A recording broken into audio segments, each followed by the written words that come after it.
மற்றும் ஒரு அண்மை செய்தி.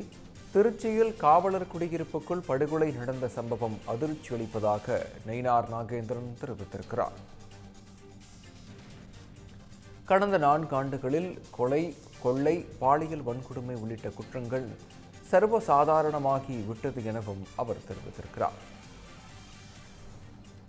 காவல்துறையினரின் கைகள் கருப்பு சிவப்பு கயிற்றால் கட்டப்பட்டு உள்ளது என பாஜக மாநில தலைவர் நயினார் நாகேந்திரன் தெரிவித்திருக்கிறார்.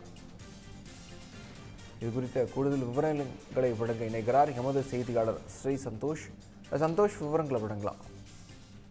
வணக்கம் விக்னேஷ். திருச்சியில் காவலர் குடியிருப்பில் உள்ளே நுழைந்து சரமாரியாக இளைஞர் ஒருவர் அவரை வெட்டி படுகொலை செய்திருக்கக்கூடிய சம்பவம் தமிழகத்தில் ஒரு பரபரப்பை ஏற்படுத்தி இருக்கக்கூடிய நிலையில் தமிழக பாஜக மாநில தலைவர் நயினார் நாகேந்திரன் அதற்கு கண்டனம் என்பதனை தெரிவித்திருக்கிறார்.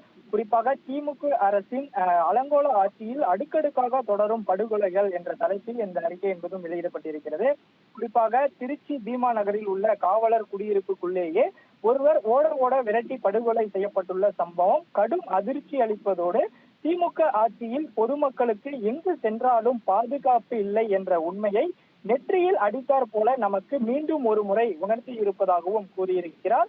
மேலும் கடந்த 4.5 ஆண்டுகளாக தமிழகத்தில் கொலை, கொள்ளை, பாலியல் வன்கொடுமைகள் உள்ளிட்ட குற்றங்கள் எல்லாம் சர்வ சாதாரணமாகிவிட்ட நிலையில் பட்டப்பகலில் காவல் நிலையங்களின் அருகிலும் நீதிமன்ற வளாகத்திற்குள்ளேயுமே ஒருவரை வெட்டி சாய்ப்பது பேஷன் ஆகிவிட்டது என்றும் விமர்சனம் செய்திருக்கிறார். காவல்துறையினுடைய கைகள் கருப்பு சிவப்பு கயிற்றால் கட்டப்பட்டுள்ளது என்பதை அறிந்து கொண்ட குற்றவாளிகளுக்கு சுத்தமாக குளிர்விட்டு போய்விட்டது என்றும் காவல்துறை மீதான மக்களின் நம்பிக்கை இத்து போய்விட்டது என்றும் தெரிவித்திருக்கிறார். அது மட்டுமல்லாமல் இது நமது சமூக அழிவிற்கான அறிகுறி என்பதையும் அழுத்தமாக தெரிவித்திருக்கக்கூடிய அவர் தமிழகத்தின் சட்டம் ஒழுங்கு இப்படி சீரழிந்து கிடக்கையில் முழுநேர காவல்துறை தலைமை இயக்குநரை இன்னும் நியமிக்காமல் இழுத்தடித்துக் கொண்டிருக்கும் ஆளும் அரசின் ஆணவம் சகித்துக் கொள்ள முடியாதது என்றும் தெரிவித்திருக்கிறார்.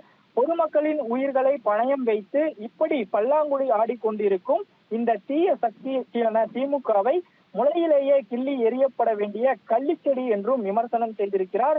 திமுக அரசினுடைய ஆட்சி காலத்தில் தொடர்ச்சியாக பல்வேறு படுகொலைகள் மற்றும் கொள்ளைகள் நடந்து கொண்டிருக்கக்கூடிய நிலையில் திருச்சியில் அரங்கேறி இருக்கக்கூடிய இந்த சம்பவத்தை கண்டித்து தற்போது தமிழக பாஜக தலைவர் நயினார் நாகேந்திரன் அவர்கள் முதலமைச்சருக்கு இந்த திமுக அரசினுடைய விரிவான ஒரு கேள்விகளை முன்வைத்து விமர்சனம் செய்திருப்பதும் குறிப்பிடத்தக்கது. விக்னேஷ்,